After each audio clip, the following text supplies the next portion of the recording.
وہ کہتے ہیں جی پیر عبد القادر جیلانی کا جو مرید ہے اس کا خاتمہ بشر نہیں ہو سکتا، وہ خیر پر ہی مرے گا، اگر بالفرض وہ خیر پر نہ مرے تو پھر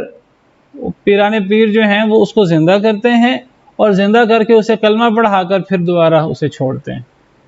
اور جو بندہ ان کا پیر ہوگا وہ جہنم میں نہیں جا سکے گا ولیعذ باللہ۔ یعنی الٹے سیدھے اللہ پر افتراء کیے ہوئے ہے، لوگوں کو بے وقوف بنایا ہوا ہے، لوگ گناہوں میں مبتلا ہیں، لوگوں کو کہا ہوا ہے کہ آپ گناہ کرتے رہو، بس آپ 11ویں منا لو، بس آپ یہ کر لو، بس آپ یہ کر لو، آپ بخشائے ہو، اور یہ چیزیں۔ تو کیا فرق ہے یہ بحیرہ، صاحبہ، وسیلہ، حام اور یہ جو ہمارے ہاں یہ ڈگوسلے اور ہمارے ہاں یہ جو خرافات اور بدعات ہیں، کیا فرق ہے؟ ہم نے بھی نام بنا رکھے ہیں، انہوں نے بھی نام بنا رکھے تھے۔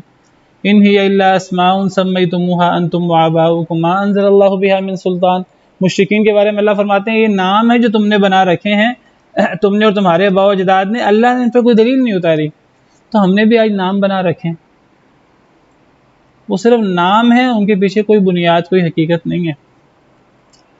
تو اللہ فرماتے ہیں وَإِذَا قِيلَ لَهُمْ تَعَالَوْا إِلَىٰ مَا أَنزَلَ اللَّهُ وَإِلَى الرَّسُولِ، جب انہیں کہا جاتا ہے کہ آ جاؤ طرف اس کے جو اللہ نے نازل کیا، وَإِلَى الرَّسُولِ، اور رسول کی طرف آ جاؤ، قرآن کی طرف آ جاؤ، سنت کی طرف آ جاؤ، اللہ کی بات کی طرف آ جاؤ، رسول کی بات کی طرف آ جاؤ۔ یہ جو آباء و اجداد نے ڈھکوسلے اور یہ چیزیں بنا رکھی ہیں ان کو چھوڑ دو۔ جب لوگوں کو یہ کہا جاتا ہے کہ بحیرہ، صاحبہ، وسیلہ، حام،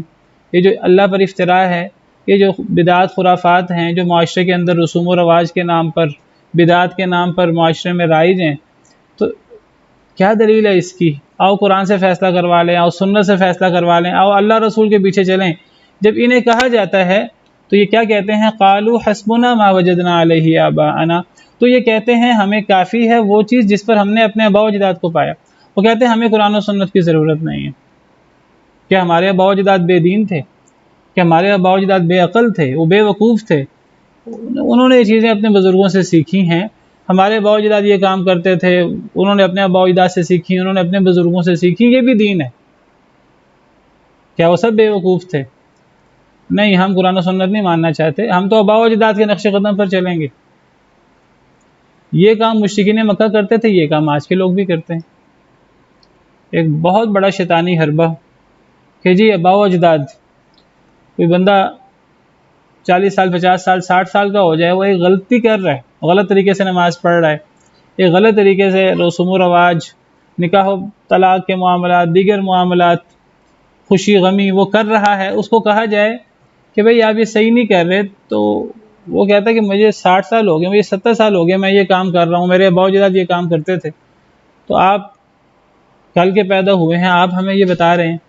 یہ چیز غلط ہو رہی ہے۔ تو بھئی ایک چیز غلط ہو سکتی ہے، ایک چیز 100 سالوں سے غلط ہو سکتی ہے، سینکڑوں سالوں سے یہ چیز غلط ہو سکتی ہے۔ ایک چیز کے صحیح ہونے کی بنیاد یہ نہیں ہے کہ وہ 20 سال سے، 30 سال سے، 50 سال سے، 100 سال سے، 500 سال سے جاری ہے، اور اس کو کرنے والے سینکڑوں، ہزاروں، لاکھوں، کروڑوں ہیں۔ نہ کرنے والے لاکھوں کروڑوں ہو جائیں تو وہ چیز جائز ہو جائے گی، نہ ایک چیز پر عمل کرتے ہوئے 50 یا سینکڑوں سال گزر جائیں تو وہ چیز دین بنتی ہے۔ دین تو نام ہے اللہ رسول کی بات کا۔ تو کسی کو کہا جائے کہ بھئی یہ چیز ہمارے ہاں مشہور ہے، بہت سارے لوگ کر رہے ہیں، یہ کافی دیر سے ہو رہی ہے، دیکھ لیتے ہیں یہ بات قرآن و سنت میں ہے کہ نہیں، نبی صلی اللہ علیہ وسلم یہ کرتے تھے کہ نہیں کرتے تھے، قرآن میں کوئی اس کا ثبوت ہے کہ نہیں، ہمارے سلف صالحین یہ کام کرتے تھے کہ نہیں کرتے تھے۔ کوئی بندہ غور کرنے کو تیار ہی نہیں ہوتا، وہ کہتا نہیں جو ہمارے آباء و اجداد کا دین ہے بس ہمیں وہی کافی ہے۔ اللہ کیا فرماتے ہیں؟ اولو کان آباؤہم لا یعلمون شیئا ولا یہتدون، کیا اور اگرچہ ان کے آباء و اجداد نہ وہ کچھ جانتے ہوتے اور نہ وہ ہدایت یافتہ ہوتے، پھر بھی ان کے نقش قدم پر چلیں گے۔ یعنی انسان آباء و اجداد کے پیچھے تو تب چلے جب آباء و اجداد حق پر ہوں، جب ان کے پاس جو وہ کر رہے تھے اس کی کوئی دلیل ہو۔ اگر دلیل پر ہے کوئی وہ اس کے آباء و اجداد تو اچھی بات ہے، لیکن اگر آباء و اجداد دلیل پر نہیں ہے، اگر آباء و اجداد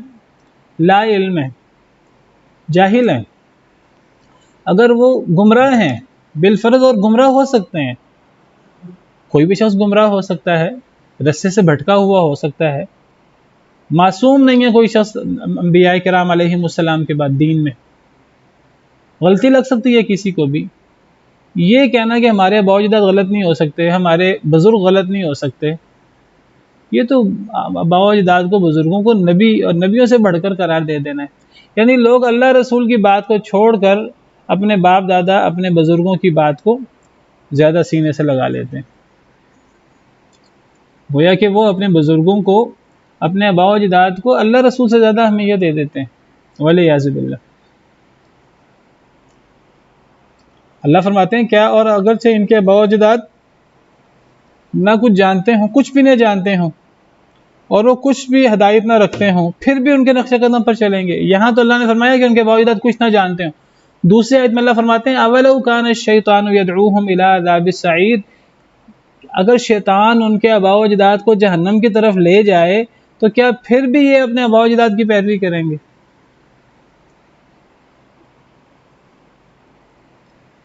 بلکہ اللہ نے قرآن کریم میں ایک مقام پر جہنمی لوگوں کی ایک بڑی صفت بیان کی ہے کہ جہنمی لوگوں کے جہنم میں جانے کی ایک بڑی وجہ اپنے آباء و اجداد کی اندھا دھند پیروی ہے۔ سورہ صافات میں اللہ تعالیٰ جہنمی لوگوں کا ذکر کرتے ہوئے فرماتے ہیں، سورہ صافات اللہ تعالیٰ فرماتے ہیں، اللہ تعالیٰ نے جنت کا ذکر کیا تو جنت کا ذکر کر کے اللہ تعالیٰ فرماتے ہیں اذالک خیر نزلا ام شجرۃ الزقوم، کیا مہمانی کے اعتبار سے یہ جنت بہتر ہے یا زقوم کا درخت جس کی مہمان نوازی، جہنمیوں کی مہمان نوازی زقوم سے ہوگی۔ جنت کا ذکر کر کے اللہ فرماتے ہیں کہ جنت بہتر ہے یا یہ جو زقوم کے درخت سے جو میزبانی ہوگی وہ بہتر ہے۔ انا جعلناها فتنة للظالمین، ہم نے جہنم، یہ زقوم کے درخت کو ظالموں کے لیے فتنہ اور آزمائش بنایا۔ انہا شجرۃ تخرج فی اصل الجحیم، یہ درخت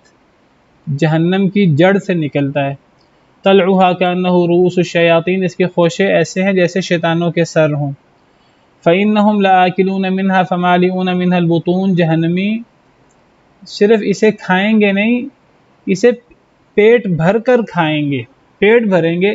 یہ زقوم کا درخت اتنا گرم درخت ہے،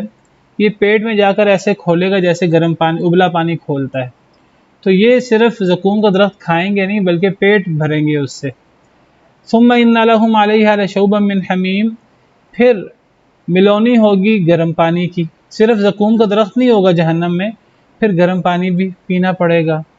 ثم ان مرجعهم لإلی الجحیم، یہ زقوم کا درخت جو انتہائی گرم کھولنے والا درخت ہے اور حلق سے گزرے گا نہیں، عذاب ہے پورا، پھر گرم پانی، ابلتا ہوا پانی، اور صرف یہ زقوم کا درخت ابلتا ہوا پانی نہیں، پھر جہنم الگ، جہنم کی سزا اور آگ کی دیگر سزائیں الگ، پھر جہنم میں ان کا لوٹنا ہوگا۔ تو وجہ کیا ہے؟ سوال پیدا ہوتا ہے کہ زقوم کا درخت کیوں ہے سزا؟ یہ ابلتا ہوا کھولتا ہوا پانی کن لوگوں کی سزا ہے؟ یہ جہنم یہ کن لوگوں کی سزا ہے؟ اللہ فرماتے ہیں انہم الفوا آباءہم ضالین، ان کا جرم یہ تھا انہوں نے اپنے آباء و اجداد کو گمراہ پایا تھا۔ فہم علی آثارہم یہرعون، تو یہ ان کے قدموں کے نشانوں پر سر پڑ دوڑ رہے ہیں۔ آباء و اجداد ان کے گمراہ تھے، بجائے اس کے کہ یہ اپنے آباء و اجداد کے غلط دین کو چھوڑ دیتے،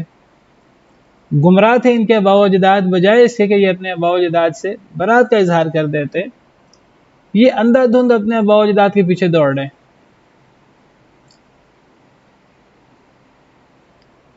وَلَقَدْ ضَلَّ قَبْلَهُمْ أَكْثَرُ الْأَوَّلِينَ، پہلے لوگ بھی اکثر اسی وجہ سے گمراہ ہوئے۔ اللہ فرماتے ہیں ہم نے بہت ڈرانے والے بھیجے تھے، لیکن یہ لوگ ڈرانے والوں کے پیچھے نہیں لگے، یہ آباء و اجداد کے پیچھے لگے رہے۔ تو آباء و اجداد کی اندھا دھند پیروی کرنا یہ ایک بہت بڑا جرم ہے، اور ایک کامن جرم ہے، ایک کامن غلطی ہے جو ہمیشہ سے چلی آ رہی ہے۔ پرانے قوموں کو بھی ان کے نبیوں نے یہی کہا کہ آباء و اجداد کے پیچھے اندھا دھند نہ چلو، اور یہی بات قرآن کریم میں نبی صلی اللہ علیہ وسلم نے بھی فرمائی اپنی قوم کو۔ لیکن آج مسلمان، اسلام کا دعویٰ کرنے والے مسلمان، وہ بھی اندھا دھند آباء و اجداد کی پیروی کر رہے ہیں، والعیاذ باللہ۔ یا ایھا الذین آمنوا علیکم انفسکم لا یضرکم من ضل اذا اہتدیتم، اے وہ لوگوں جو ایمان لائے ہو، علیکم انفسکم، لازم پکڑو اپنے آپ کو، لا یضرکم من ضل اذا اہتدیتم، نہیں تمہیں نقصان دے سکتا جو گمراہ ہو جائے، اذا اہتدیتم جب تم ہدایت یافتہ ہو جاؤ۔ اے لوگو اپنے آپ کو لازم پکڑو، اپنے آپ کو لازم پکڑو سے کیا مراد ہے؟ اپنی اصلاح کر لو، نیکی پر چلو۔ علیکم کا لفظی مطلب ہے یہاں لازم پکڑو۔ علیکم کا ایک معنی ہوتا ہے اوپر تمہارے، اور ایک علیکم کا مطلب ہوتا ہے لازم پکڑو۔ یہاں یہ علیکم لازم پکڑو کے معنی میں، الزمو کے معنی میں، لازم پکڑو تم انفسکم اپنی جانوں کو۔ کیا مطلب؟ یعنی اپنا فائدہ اس کو لازم پکڑ لو، اپنے فائدے کی بات کرو، اپنا فائدہ اس کو لازم پکڑو، کوئی ایسا کام نہ کرنا جس سے تمہاری جانوں کو نقصان پہنچے۔ اور کیا کام کرنے سے انسان کی اپنی جان کو فائدہ ہوگا اور انسان کی جان کو نقصان نہیں پہنچے گا؟ جب انسان ہدایت پر ہوگا، جب انسان اللہ رسول کے حکم پر عمل کرے گا، تو گویا کہ انسان صرف اللہ رسول کے حکم پر عمل نہیں کر رہا، اپنے نفس کا فائدہ کر رہا ہے، اپنے نفس کا فائدہ اس کو لازم پکڑو۔ لا یضرکم نہیں نقصان پہنچا سکتا تمہیں جو گمراہ ہو گیا، اذا اہتدیتم اگر تم ہدایت یافتہ ہو تو۔ تم ہدایت یافتہ ہوگے تو گویا کہ تم نے اپنے نفس کا فائدہ تم نے سامنے رکھا ہے۔ اگر تم ہدایت یافتہ ہو، گمراہ لوگ تمہیں پھر نقصان نہیں پہنچا سکتے، تو تمہیں ہدایت کو لازم پکڑنا ہے، تمہیں ہدایت پر چلنا ہے۔ لوگ گمراہ ہو جائیں تمہیں اس کی پرواہ نہیں ہونی چاہیے، وہ زیادہ بھی ہو جائیں تمہیں پرواہ نہیں ہونی چاہیے، وہ تمہیں نقصان نہیں دے سکتے۔ کیا مراد ہے اس آیت کریمہ سے؟ اس آیت کریمہ سے مراد یہ ہے کہ اگر ہدایت یافتہ لوگ تھوڑے بھی ہوں اور وہ ہدایت پر ہوں، گمراہ لوگ زیادہ بھی ہوں اور وہ گمراہی پر ہوں، ایک تو گمراہ لوگ ہدایت یافتہ لوگوں کو نقصان نہیں کر سکتے، نمبر دو کہ اگر تھوڑے لوگ ہدایت یافتہ لوگ اگر گمراہ لوگوں کو نصیحت کریں اور گمراہ لوگ ہدایت یافتہ لوگوں کی نصیحت پر نہ چلیں، نہ بات مانے گمراہ لوگ ہدایت یافتہ لوگوں کے، تو ہدایت یافتہ لوگوں کو اس کی سزا نہیں ملے گی۔ ان کو اپنی ہدایت پر اور نیکی پر ان کو چلنا ہوگا، لوگوں کو بتا دیں حق کیا باطل کیا، لوگ نہ مانیں تو لوگوں کی غلطی کا وبال ان ہدایت یافتہ لوگوں پر نہیں پڑے گا۔ تو فرمایا کہ اے وہ لوگوں جو ایمان لائے ہو، اپنے نفس کو لازم پکڑو، اپنے نفس کا فائدہ، اپنے آپ کا فائدہ لازم پکڑو۔ اپنے آپ کا فائدہ کس چیز میں ہے؟ ہدایت میں ہے۔ اپنے آپ کا فائدہ کس چیز میں ہے؟ اللہ کے احکامات پر عمل کرنے میں اور اللہ نے جسے روکا ہے اسے رکنے میں۔ تو اپنے نفس کو لازم پکڑو، اپنا فائدہ سامنے رکھو۔ یہ نہ دیکھو کہ لوگ گمراہ ہیں اور لوگ کتنے زیادہ گمراہ ہیں۔ جو گمراہ لوگ ہیں اگر تم ہدایت یافتہ ہو تو تمہیں نقصان نہیں دے سکتے۔ بعض لوگوں نے، حضرت ابوبکر صدیق رضی اللہ عنہ نے اپنے دور میں دیکھا، دور خلافت میں، کہ بعض لوگ اس آیت کا معنی غلط کر رہے ہیں۔ کیا معنی کر رہے ہیں اس آیت کا؟ وہ بعض لوگوں نے سمجھا اس آیت کا معنی یہ ہے کہ بس اپنا فائدہ سوچو، تمہیں لوگوں کو بتانے کی، لوگوں کی اصلاح کرنے کی، لوگوں کو دعوت دینے کی کوئی ضرورت نہیں۔ بعض لوگوں نے یہ سمجھا کہ اس آیت کا مطلب ہے کہ لوگ کیا کر رہے ہیں، غلط کر رہے ہیں، صحیح کر رہے ہیں، تمہیں لوگوں کو کہنے کی ضرورت نہیں ہے، بس تم اپنا فائدہ رکھو، تم اپنی اصلاح پر زور دو، لوگ کیا کر رہے ہیں لوگوں کو جینے دو، تم خود بھی جیو، لوگوں کو بھی جینے دو، لوگوں کو تنگ نہ کرو، لوگوں کی اصلاح نہ کرو، جیو اور جینا دو، اپنا چھوڑو نہیں، دوسروں کو چھیڑو نہیں۔ ہمارے ہاں بھی لوگ اس قسم کے محاورے استعمال کرتے ہیں۔ سیدنا ابوبکر صدیق رضی اللہ عنہ نے دیکھا کہ بعض لوگ اس آیت کا معنی غلط کر رہے ہیں، یہ معنی کر رہے ہیں کہ بس اپنا فائدہ سوچو، خود نیکی پر چلو، لوگ کیا کر رہے ہیں، لوگ گمراہ ہیں، گمراہ رہنے دو۔ اگر تم ہدایت یافتہ ہو تو لوگ گمراہ ہیں تو تمہیں کوئی نقصان نہیں ہوگا، تمہیں لوگوں کو اصلاح کرنے کی، امر بالمعروف نہی عن المنکر کرنے کی کوئی ضرورت نہیں ہے۔ اگر تم حق پر ہو تو کوئی بات نہیں، تمہارا زندگی کا مقصد پورا ہو گیا۔ تو حضرت ابوبکر صدیق نے پھر بتایا کہ جو لوگ یہ معنی سمجھ رہے ہیں اس آیت کا یہ معنی ہرگز نہیں ہے کہ اپنا فائدہ خود حق پر رہو، لوگوں کو بتانے کی ضرورت نہیں ہے، یہ مطلب نہیں ہے۔ حضرت ابوبکر صدیق نے بتایا اس آیت کریمہ کا مطلب یہ ہے کہ اے لوگو اگر تم خود حق پر ہو اور لوگ غلط ہیں، وہ زیادہ ہیں یا تھوڑے ہیں، اگر تم لوگوں کی اصلاح کرو، لوگوں کو امر بالمعروف نہیں انل منکر کرو، پھر لوگ تمہاری بات نہ مانیں، تو پھر تم لوگوں کی اکثریت کو نہ دیکھو، یہ نہ دیکھو لوگ تمہاری بات مان رہے ہیں کہ نہیں مان رہے، اور تم یہ پریشان نہ ہو کہ لوگ میری بات نہیں مان رہے، میری بات نہیں سن رہے، میری بات پر عمل نہیں کر رہے، تو کہیں اللہ لوگوں کے عمل کی سزا مجھے نہ دے۔ نہیں، اگر تم نے لوگوں کو دعوت دے دی ہے، اگر تم نے اللہ کا پیغام پہنچا دیا ہے، تم ہدایت پر ہو، لوگ گمراہی پر ہیں، اور تم لوگوں کی اصلاح بھی کرنا چاہتے ہو اور تم نے دعوت بھی دے دی ہے، اگر پھر بھی لوگ صحیح نہیں ہوتے تو پھر تم لوگوں کی بات پھر چھوڑ دو، پھر لوگوں کا وبال تم پر نہیں پڑے گا۔ یہ مراد ہے اس آیت کریمہ سے، امر بالمعروف نہی عن المنکر کے بعد، اس سے پہلے نہیں۔ اس کا مطلب یہ نہیں کہ امر بالمعروف نہی عن المنکر ختم ہو گیا ہے، اس آیت کریمہ نے منسوخ کر دیا امر بالمعروف نہیں، امر بالمعروف نہی عن المنکر تو ہماری دین کی بنیاد ہے۔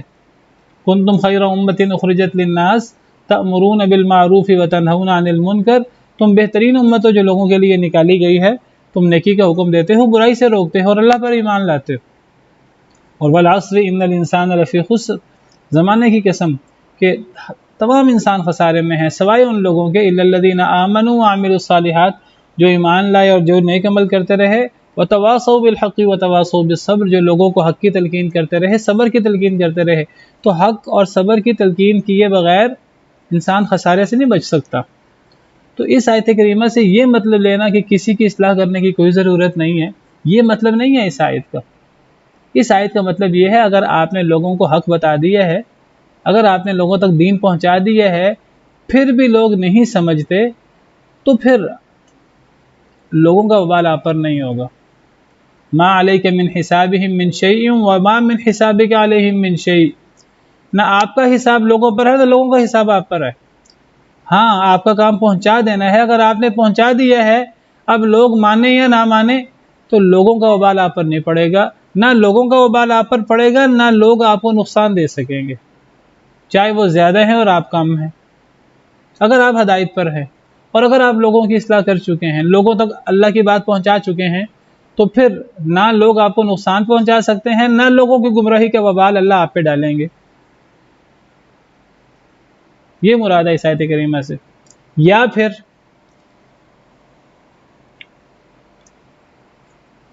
یعنی یا تو اس آیت سے مراد یہ ہے کہ ایک بندہ دعوت دے چکا ہے، لوگ نہیں مان رہے، تو وہ اب زبردستی تو لوگوں کو ٹھیک نہیں کر سکتا، تو پھر لوگوں کا وبال اس پر نہیں پڑے گا۔ یا پھر اگر ایک بندہ، اس کے اندر اتنی ایمانی قوت نہیں ہے کہ وہ لوگوں کو دعوت دے سکے، وہ ایمانی طور پر کمزور ہے، تو پھر ایک انسان اپنے نفس کو لازم پکڑ لے، پھر یہ اس کی نفس کی کمزوری ہوگی، اس کے ایمان کی کمزوری ہوگی۔ تو اگر ایک بندہ کسی کو اپنے ایمان کی کمزوری کی وجہ سے دعوت دینے کی استطاعت نہیں رکھتا، تو پھر اس کے ایمان کی کمزوری ہے، پھر کم از کم انسان خود تو ٹھیک رہے، وہ یہ نہیں کہ اسی ریلے میں خود ہی بہہ جائے، وہ اتنا کمزور ہے کہ دوسرے کو بھی نہیں کہہ سکتا، اور اتنا کمزور ہے کہ وہ اسی ریلے میں خود بھی بہہ گیا ہے۔ پھر کم از کم اپنے آپ کو وہ شہر کی زندگی سے اور اپنے آپ کو فتنے سے نکال کر جنگلوں کی طرف لے جائے، پھر اپنے آپ کو پہاڑوں کی چوٹیوں پر لے جائے، پھر کم از کم اپنی اور اپنے دین کی حفاظت کر لے، اگر وہ لوگوں کو نہیں کہہ سکتا۔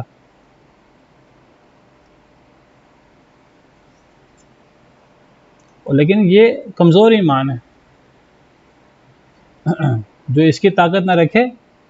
سب سے پہلے تو ہاتھ سے روکنے کی منکر کو ہاتھ سے روکنے کی کوشش کرنی چاہیے، اگر انسان اس کی طاقت نہ رکھے پھر زبان سے، اگر اس کی طاقت بھی نہ رکھے تو پھر کم از کم دل میں برا جانے، اور یہ کمزور ایمان ہے، پھر انسان اپنے ایمان کی کم از کم حفاظت کر لے، پھر یہ نہ ہو کہ لوگوں کے ریلے میں خود ہی بہہ جائے۔ افضل مرتبہ یہ ہے کہ انسان لوگوں کی اصلاح کرے، ہاتھ سے نہیں کر سکتا تو کم از کم زبان سے تو کرے، لوگ اسے نقصان نہیں دے سکیں گے۔ الی اللہ مرجعکم جمیعا فینبئکم بما کنتم تعملون، اللہ کی طرف ہی تم سب کا لوٹنا ہے، سب کا، بس وہ خبر دے گا تمہیں ساتھ اس کے جو تم عمل کرتے تھے۔ یا ایھا الذین آمنوا شہادۃ بینکم اذا حضر احدکم الموت حین الوصیۃ اثنان ذوا عدل منکم او آخران من غیرکم ان انتم ضربتم فی الارض فاصابتکم مصیبۃ الموت۔ اے ایمان والو، گواہی تمہاری آپس کی، شہادتو گواہی، بینکم تمہاری آپس کی، اذا حضر احدکم الموت اگر تم میں سے کسی کو موت حاضر ہو جائے، اگر کسی کو موت آ جائے، موت کا وقت آ جائے، حین الوصیتی وصیت کے وقت، اسنانی دو لوگوں کی ہے، اسنانی کا تعلق شہادت بینکم کے ساتھ ہے۔ کیا مطلب؟ اے ایمان والو اگر تم میں سے کسی کو موت آ جائے اور وہ وصیت کرنا چاہتا ہے تو پھر کیا کرنا ہے؟ پھر دو لوگوں کو گواہی دینی ہوگی، تمہاری آپس کی گواہی اگر تم میں سے کسی کو موت آ جائے وصیت کے وقت دو لوگوں کی ہے۔ یہ دو لوگ کون ہوں گے؟ ذوا عدل منکم، یہ دو عدل والے ہوں گے، یہ دو گواہ عدل والے ہوں گے، منکم تم میں سے، او آخران من غیرکم یا کوئی دوسرے اور تمہارے علاوہ، یا تم میں سے ہوں یا تمہارے علاوہ کوئی اور دو ہوں۔ تم میں سے ہوں سے مراد بعض مفسرین کہتے ہیں تم میں سے ہوں سے مراد جو شخص مر رہا ہے اس کے کنبے قبیلے سے ہوں، اس کے خاندان سے ہوں، دو عادل گواہ، اور او آخران من غیرکم سے مراد ہوگا کہ تمہارے کنبے قبیلے تمہارے خاندان کے علاوہ کوئی اور دو گواہ۔ بعض مفسرین کہتے ہیں منکم سے مراد تم میں سے یعنی مسلمانوں میں سے، یا اگر مسلمان اویلیبل نہ ہوں دو عادل مسلمان گواہ تو تمہارے علاوہ دوسرے دو بھی ہو سکتے ہیں، کافروں میں سے بھی دو ہو سکتے ہیں مجبوری کی حالت میں۔ دونوں تفسیریں ہیں، منکم او آخران من غیرکم سے مراد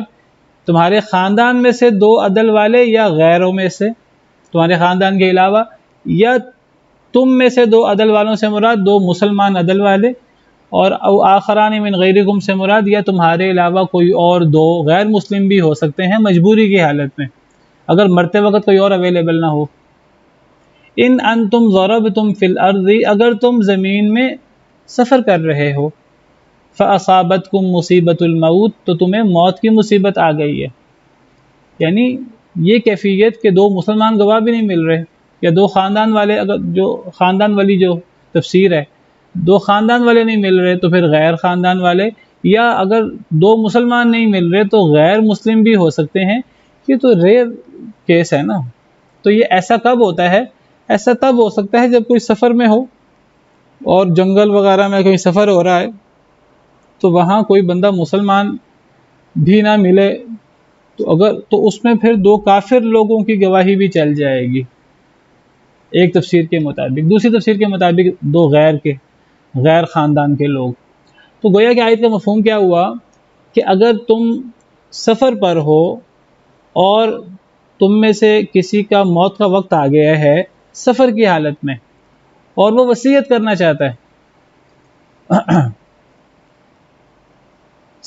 تو پھر وصیت کیسے ہوگی؟ اس وصیت کی گواہی تم میں سے دو عادل لوگ دیں گے، یا تم میں سے تمہارے علاوہ کوئی دو لوگ اور، تم میں سے مراد تمہارے خاندان کے لوگ ہیں یا خاندان کے علاوہ، یا پھر تم میں سے مراد دو مسلمان عادل گواہ ہیں، اور او آخران من غیرکم سے مراد مسلمانوں کے علاوہ کوئی اور دو غیر مسلم۔ تو دو گواہ ہونے چاہیے۔ تحبسونہما من بعد الصلاۃ تم روک کے رکھو گے ان دونوں کو، ان دونوں گواہوں کو، من بعد الصلاۃ نماز کے بعد۔